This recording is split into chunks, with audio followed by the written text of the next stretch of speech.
Chapter 9.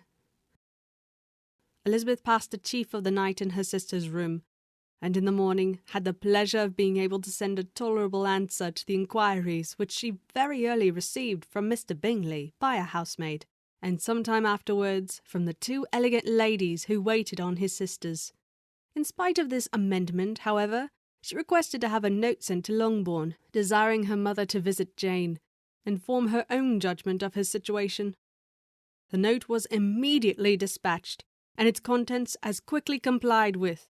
Mrs. Bennet, accompanied by her 2 youngest girls, reached Netherfield soon after the family breakfast. Had she found Jane in any apparent danger, Mrs. Bennet would have been very miserable, but being satisfied on seeing her that her illness was not alarming, she had no wish of her recovering immediately, as her restoration to health would probably remove her from Netherfield. She would not listen, therefore, to her daughter's proposal of being carried home. Neither did the apothecary, who arrived about the same time, think it at all advisable. After sitting a little while with Jane, on Miss Bingley's appearance and invitation, the mother and 3 daughters all attended her into the breakfast parlour. Bingley met them with hopes that Mrs. Bennet had not found Miss Bennet worse than she expected. "Indeed, I have, sir," was her answer. "She is a great deal too ill to be moved. Mr. Jones says we must not think of moving her. We must trespass a little longer on your kindness." "Removed!" cried Bingley. "It must not be thought of. My sister, I am sure, will not hear of her removal."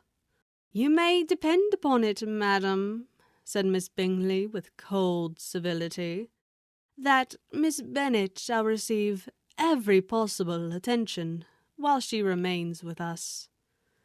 Mrs. Bennet was profuse in her acknowledgments. "I am sure," she added, "if it was not for such good friends, I do not know what would become of her, for she is very ill indeed, and suffers a vast deal, though with the greatest patience in the world, which is always the way with her, for she has, without exception, the sweetest temper I ever met with. I often tell my other girls they are nothing to her. You have a sweet room here, Mr. Bingley, and a charming prospect over that gravel walk. I do not know a place in the country that is equal to Netherfield. You will not think of quitting it in a hurry, I hope, though you have but a short lease." "Whatever I do is done in a hurry," replied he, "and therefore if I should resolve to quit Netherfield, I should probably be off in 5 minutes. At present, however, I consider myself quite fixed here." "That is exactly what I should have supposed of you," said Elizabeth. "You begin to comprehend me, do you?" cried he, turning towards her. "Oh, yes, I understand you perfectly." "I wished I might take this for a compliment. To be so easily seen through, I am afraid, is pitiful." "That is as it happens. It does not necessarily follow that a deep, intricate character is more or less estimable than such a one as yours." "Lizzie," cried her mother, "remember where you are, and do not run on in the wild manner that you are suffered to do at home." "I did not know before," continued Bingley immediately, "that you were a studier of character. It must be an amusing study." "Yes, but intricate characters are the most amusing. They have at least that advantage." "The country," said Darcy, "can in general supply but few subjects for such a study. In a country neighbourhood, you move in a very confined and unvarying society." "But people themselves alter so much that there is something new to be observed in them forever." "Yes, indeed," cried Mrs. Bennet, offended by his manner of mentioning a country neighbourhood. "I assure you there is quite as much of that going on in the country as in town." Everybody was surprised, and Darcy, after looking at her for a moment, turned silently away. Mrs. Bennet, who fancied she had gained a complete victory over him, continued her triumph. "I cannot see that London has any great advantage over the country, for my part, except the shops and public places. The country is a vast deal pleasanter, is it not, Mr. Bingley?" "When I am in the country," he replied, "I never wish to leave it, and when I am in town it is pretty much the same. They have each their advantages, and I can be equally happy in either." "Aye, that is because you have the right disposition. But that gentleman, looking at Darcy, seemed to think that the country was nothing at all. "Indeed, mamma, you are mistaken," said Elizabeth, blushing for her mother. "You quite mistook Mr. Darcy. He only meant that there was not such a variety of people to be met with in the country as in town, which you must acknowledge to be true." "Certainly, my dear, nobody said there were. But as to not meeting with many people in the neighbourhood, I believe there are few neighbourhoods larger. I know we dine with 24 families." Nothing but concern for Elizabeth could enable Bingley to keep his countenance. His sister was less delicate, and directed her eye towards Mr. Darcy with a very expressive smile. Elizabeth, for the sake of saying something that might turn her mother's thoughts, now asked her if Charlotte Lucas had been at Longbourn since her coming away. "Yes, she called yesterday with her father. What an agreeable man Sir William is, Mr. Bingley, is not he? So much the man of fashion, so genteel and so easy. He has always something to say to everybody. That is my idea of good breeding, and those persons who fancy themselves very important and never open their mouths quite mistake the matter. Did Charlotte dine with you?" "No, she would go home. I fancied she was wanted about the mince pies. For my part, Mr. Bingley, I always keep servants that can do their own work. My daughters are brought up differently. But everybody is to judge for themselves. And the Lucases are a very good sort of girls, I assure you. It is a pity they are not handsome. Not that I think Charlotte so very plain, but then she is our particular friend." "She seems a very pleasant young woman," said Bingley. "Oh dear, yes, but you must own she is very plain. Lady Lucas herself has often said so, and envied me Jane's beauty. I do not like to boast of my own child, but to be sure, Jane, one does not often see anybody better looking. It is what everybody says. I do not trust my own partiality. When she was only 15, there was a gentleman at my brother Gardiner's in town so much in love with her that my sister-in-law was sure he would make her an offer before we came away. But, however, he did not. Perhaps he thought her too young. However, he wrote some verses on her, and very pretty they were." "And so ended his affection," said Elizabeth impatiently. "There has been many a one, I fancy, overcome in the same way. I wonder who first discovered the efficacy of poetry in driving away love."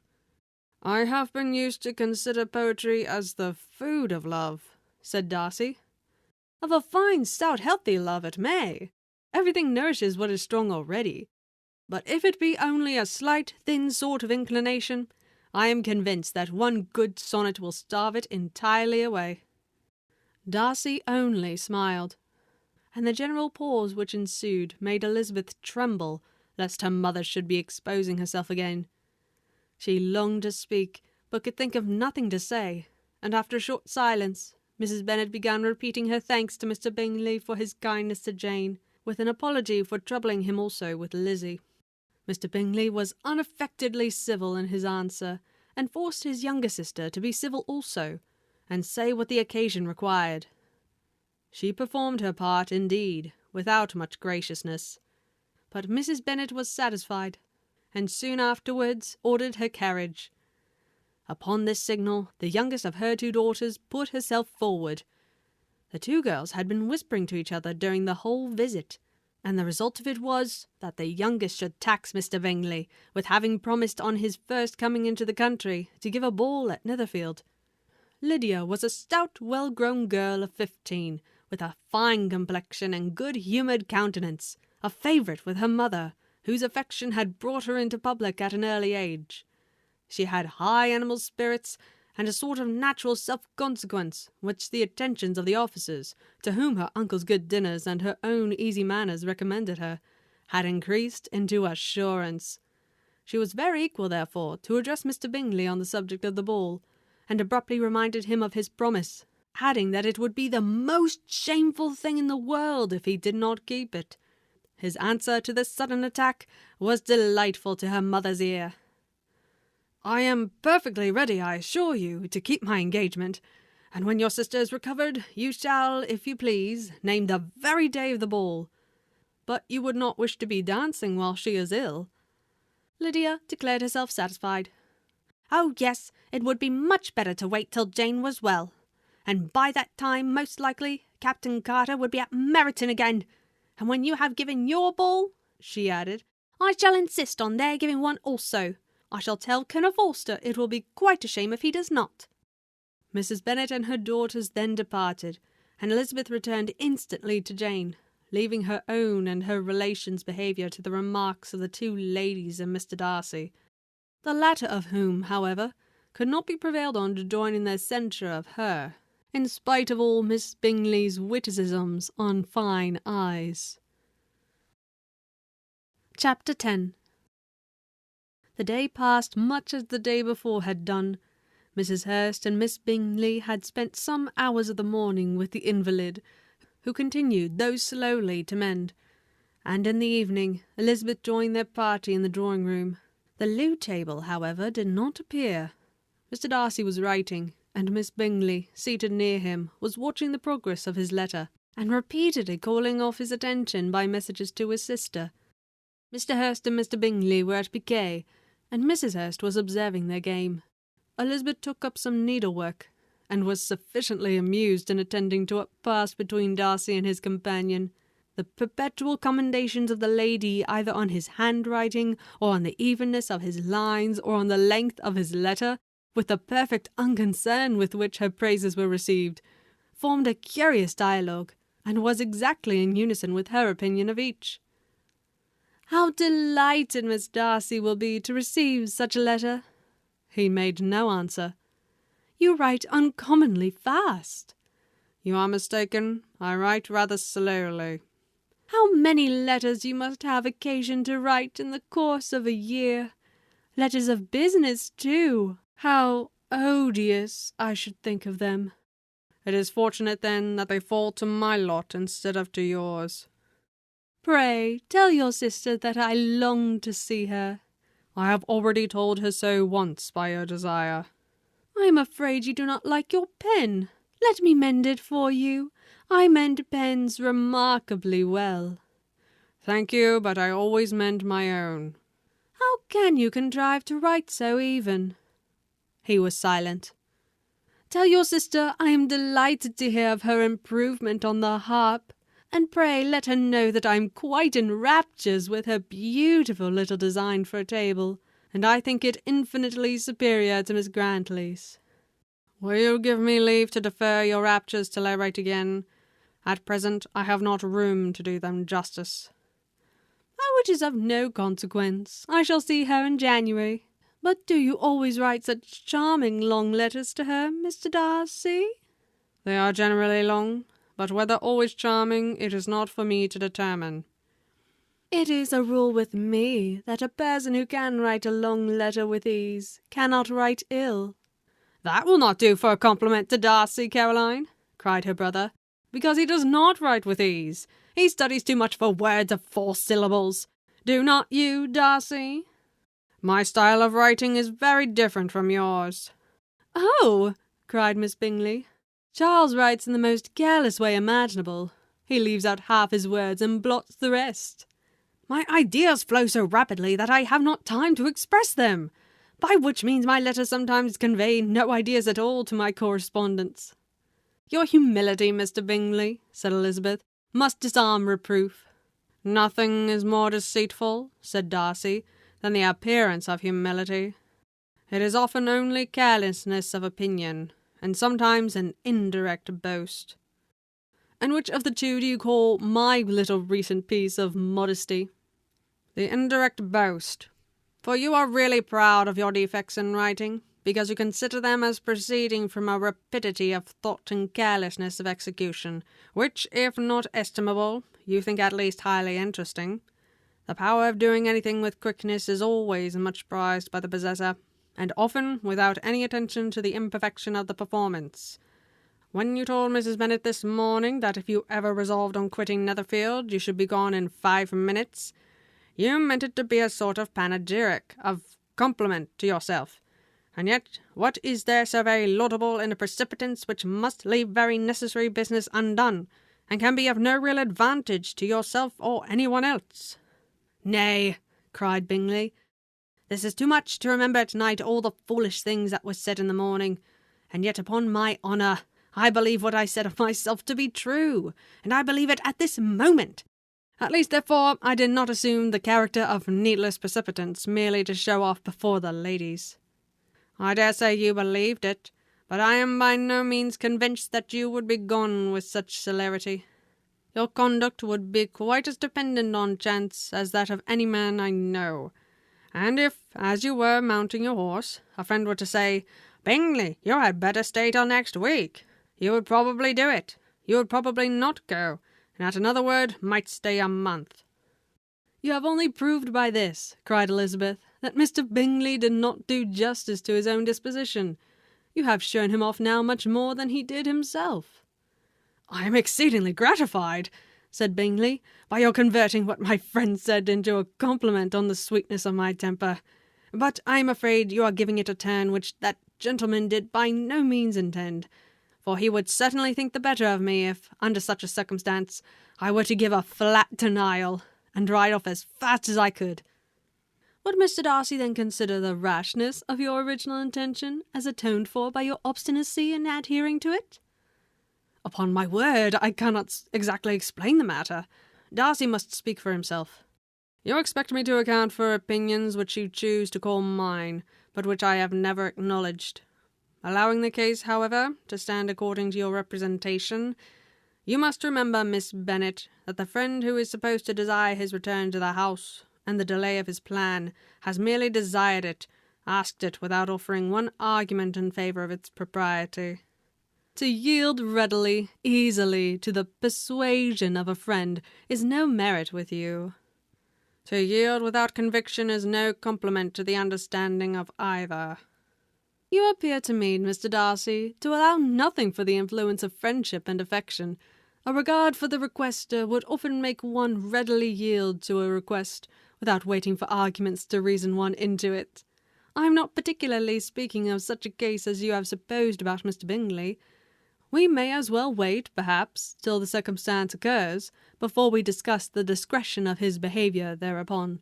But in general and ordinary cases, between friend and friend, where one of them is desired by the other to change a resolution of no very great moment, should you think ill of that person for complying with the desire, without waiting to be argued into it? Will it not be advisable, before we proceed on this subject, to arrange with rather more precision to the degree of importance which is to appertain to this request, as well as the degree of intimacy subsisting between the parties?" "By all means," cried Bingley. "Let us hear all the particulars, not forgetting their comparative height and size, for that will have more weight in the argument, Miss Bennet, than you may be aware of. I assure you that if Darcy were not such a great tall fellow, in comparison with myself, I should not pay him half so much deference. I declare I do not know a more awful object than Darcy on particular occasions, and in particular places, at his own house especially, and of a Sunday evening when he has nothing to do." Mr. Darcy smiled, but Elizabeth thought she could perceive that he was rather offended, and therefore checked her laugh. Miss Bingley warmly resented the indignity he had received, in an expostulation with her brother for talking such nonsense. "I see your design, Bingley," said his friend. "You dislike an argument, and want to silence this." "Perhaps I do. Arguments are too much like disputes. If you and Miss Bennet will defer yours till I am out of the room, I shall be very thankful, and then you may say whatever you like of me." "What you ask," said Elizabeth, "is no sacrifice on my side," and Mr. Darcy had much better finish his letter. Mr. Darcy took her advice, and did finish his letter. When that business was over, he applied to Miss Bingley and Elizabeth for the indulgence of some music. Miss Bingley moved with alacrity to the pianoforte, and after a polite request that Elizabeth would lead the way, which the other as politely and more earnestly negatived, she seated herself. Mrs. Hurst sang with her sister, and while they were thus employed, Elizabeth could not help observing, as she turned over some music books that lay on the instrument, how frequently Mr. Darcy's eyes were fixed on her. She hardly knew how to suppose that she could be an object of admiration to so great a man, and yet that he should look at her because he disliked her was still more strange. She could only imagine, however, at last, that she drew his notice because there was something about her more wrong and reprehensible, according to his ideas of right, than in any other person present. The supposition did not pain her. She liked him too little to care for his approbation. After playing some Italian songs, Miss Bingley varied the charm by a lively Scotch air, and soon afterwards Mr. Darcy, drawing near Elizabeth, said to her, "Do you not feel a great inclination, Miss Bennet, to see such an opportunity of dancing a reel?" She smiled, but made no answer. He repeated the question, with some surprise at her silence. "Oh," said she, "I heard you before, but I could not immediately determine what to say in reply. You wanted me, I know, to say yes, that you might have the pleasure of despising my taste, but I always delight in overthrowing those kind of schemes, and cheating a person of their premeditated contempt. I have therefore made up my mind to tell you that I do not want to dance a reel at all, and now despise me if you dare." "Indeed, I do not dare." Elizabeth, having rather expected to affront him, was amazed at his gallantry.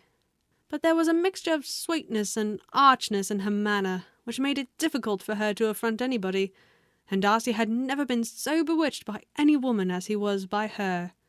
He really believed that, were it not for the inferiority of her connections, he should be in some danger.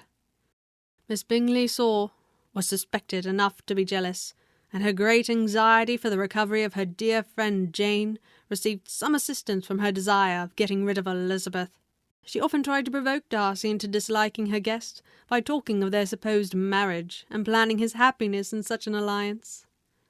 "I hope," said she, as they were walking together in the shrubbery the next day, "you will give your mother-in-law a few hints when this desirable event takes place, as to the advantage of holding her tongue, and if you can compass it, to cure the younger girls of running after the officers. And if I may mention so delicate a subject, endeavour to check that little something, bordering on conceit and impertinence, which your lady possesses." "Have you anything else to propose for my domestic felicity?" "Oh, yes. Do let the portraits of your uncle and Aunt Phillips be placed in the gallery at Pemberley. Put them next to your great-uncle, the judge. They are in the same profession, you know, only in different lines.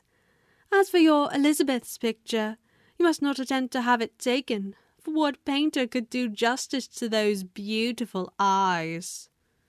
"It would not be easy, indeed, to catch their expression, but their colour and shape, and the eyelashes, so remarkably fine, might be copied."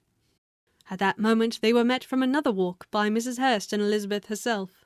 "I did not know that you intended to walk," said Miss Bingley, in some confusion, lest they had been overheard. "You used us abominably ill," answered Mrs. Hurst, "running away without telling us that you were coming out." Then, taking the disengaged arm of Mr. Darcy, she left Elizabeth to walk by herself. The path just admitted three. Mr. Darcy felt their rudeness, and immediately said, "This walk is not wide enough for our party. We had better go into the avenue."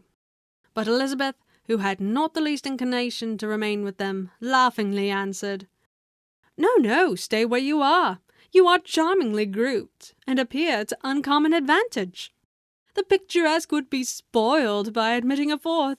Good-bye." She then ran gaily off, rejoicing, as she rambled about, in the hope of being at home again in a day or two. Jane was already so much recovered as to intend leaving her room for a couple of hours that evening. Chapter 11. When the ladies removed after dinner, Elizabeth ran up to her sister, and seeing her well guarded from cold, attended her into the drawing-room, where she was welcomed by her two friends with many professions of pleasure, and Elizabeth had never seen them so agreeable as they were during the hour which passed before the gentlemen appeared. Their powers of conversation were considerable. They could describe an entertainment with accuracy, relate an anecdote with humour, and laugh at their acquaintance with spirit. But when the gentlemen entered, Jane was no longer the first object. Miss Bingley's eyes were instantly turned towards Darcy, and she had something to say to him before he had advanced many steps. He addressed himself directly to Miss Bennet with a polite congratulation. Mr. Hurst also made a slight bow, and said he was very glad. But diffuseness and warmth remained for Bingley's salutation. He was full of joy and attention. The first half-hour was spent in piling up the fire, lest she should suffer from the change of room, and she removed, at his desire, to the other side of the fireplace, that she might be farther from the door. He then sat down by her, and talked scarcely to anyone else. Elizabeth, at work in the opposite corner, saw it all with great delight. When tea was over, Mr. Hurst reminded his sister-in-law of the card-table, but in vain.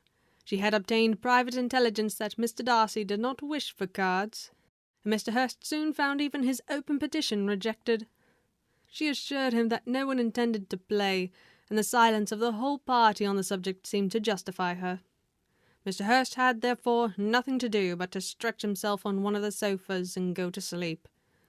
Darcy took up a book, Miss Bingley did the same, and Mrs. Hurst, principally occupied in playing with her bracelets and rings, joined now and then in her brother's conversation with Miss Bennet. Miss Bingley's attention was quite as much as engaged in watching Mr. Darcy's progress through his book as in reading her own, and she was perpetually either making some inquiry or looking at his page. She could not win him, however, to any conversation. He merely answered her question and read on. At length, quite exhausted by the attempt to be amused with her own book, which she had only chosen because it was the second volume of his, she gave a great yawn and said, "How pleasant it is to spend an evening in this way!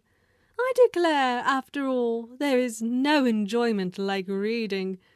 How much sooner one tires of anything than of a book! When I have a house of my own, I shall be miserable if I have not an excellent library." No one made any reply. She then yawned again, threw aside her book, and cast her eyes around the room in quest of some amusement. When hearing her brother mentioning a ball to Miss Bennet, she turned suddenly towards him and said, "By the by, Charles, are you really serious in meditating a dance at Netherfield? I would advise you, before you determine on it, to consult the wishes of the present party. I am much mistaken if there are not some among us to whom a ball would be rather a punishment than a pleasure." "If you mean Darcy," cried her brother, "he may go to bed if he chooses before it begins. But as for the ball, it is quite a settled thing, and as soon as Nichols has made white soup enough, I shall send round my cards." "I should like my balls infinitely better," she replied, "if they were carried on in a different manner, but there is something insufferably tedious in the usual process of such a meeting. It would surely be much more rational if conversation, instead of dancing, made the order of the day." "Much more rational, my dear Caroline, I dare say, but it would not be near so much like a ball." Miss Bingley made no answer, and soon afterwards got up and walked about the room. Her figure was elegant, and she walked well, but Darcy, at whom it was all aimed, was still inflexibly studious. In the desperation of her feelings, she resolved on one effort more, and turning to Elizabeth, said, "Miss Eliza Bennet, let me persuade you to follow my example, and take a turn about the room. I assure you it is very refreshing after sitting so long in one attitude." Elizabeth was surprised, but agreed to it immediately. Miss Bingley succeeded no less in the real object of her civility. Mr. Darcy looked up. He was as much awake to the novelty of attention in that quarter as Elizabeth herself could be, and unconsciously closed his book. He was directly invited to join their party, but he declined it, observing that he could imagine but two motives for their choosing to walk up and down the room together, with either of which motives his joining them would interfere. What could he mean? She was dying to know what could be his meaning, and asked Elizabeth whether she could at all understand him. "Not at all," was her answer, "but depend upon it, he means to be severe on us, and our surest way of disappointing him will be to ask nothing about it." Miss Bingley, however, was incapable of disappointing Mr. Darcy in anything, and persevered, therefore, in requiring an explanation of his two motives. "I have not the smallest objection to explaining them," said he, as soon as she allowed him to speak. "You either choose this method of passing the evening because you are in each other's confidence and have secret affairs to discuss, or because you are conscious that your figures appear to the greatest advantage in walking. If the first, I should be completely in your way, and if the second, I can admire you much better as I sit by the fire." "Oh, shocking!" cried Miss Bingley. "I never heard anything so abominable. How shall we punish him for such a speech?" "Nothing so easy, if you have but the inclination," said Elizabeth. "We can all plague and punish one another. Tease him, laugh at him. Intimate as you are, you must know how it is to be done." "But upon my honour I do not. I do assure you that my intimacy has not yet taught me that. Tease calmness of temper and presence of mind. No, no. I feel he may defy us there. And as to laughter, we will not expose ourselves, if you please, by attempting to laugh without a subject. Mr. Darcy may hug himself." "Mr. Darcy is not to be laughed at," cried Elizabeth. "That is an uncommon advantage, and uncommon I hope it will continue, for it would be a great loss to me to have many such acquaintance. I dearly love a laugh." "Miss Bingley," said he, "has given me credit for more than can be. The wisest and best of men, nay, the wisest and best of their actions, may be rendered ridiculous by a person whose first object in life is a joke." "Certainly," replied Elizabeth. "There are such people, but I hope I am not one of them. I hope I never ridicule what is wise or good. Follies and nonsense, whims and inconsistencies do divert me, I own, and I laugh at them whenever I can. But these, I suppose, are precisely what you are without." "Perhaps that is not possible for anyone, but it has been the study of my life to avoid those weaknesses which often expose a strong understanding to ridicule." "Such as vanity and pride?" "Yes, vanity is a weakness indeed, but pride, where there is a real superiority of mind, pride will be always under good regulation." Elizabeth turned away to hide a smile. "Your examination of Mr. Darcy is over, I presume?" said Miss Bingley. "And pray, what is the result?" "I'm perfectly convinced by it that Mr. Darcy has no defect. He owns it himself without disguise." "No," said Darcy, "I have made no such pretension. I have faults enough, but they are not, I hope, of understanding. My temper I dare not vouch for. It is, I believe, too little yielding, certainly too little for the convenience of the world. I cannot forget the follies and vices of others so soon as I ought, nor their offences against myself. My feelings are not puffed about with every attempt to move them. My temper would perhaps be called resentful. My good opinion once lost is lost forever." "Implacable resentment is a shade in a character. But you have chosen your fault well. I really cannot laugh at it. You are safe from me." "There is, I believe, in every disposition a tendency to do some particular evil, a natural defect, which not even the best education can overcome." "And your defect is a propensity to hate everybody." "And yours," he replied with a smile, "is wilfully to misunderstand them." "Do let us have a little music," cried Miss Bingley, tired of a conversation in which she had no share. Her sister made not the smallest objection, and the pianoforte was opened, and Darcy, after a few moments' recollection, was not sorry for it. He began to feel the danger of paying Elizabeth too much attention.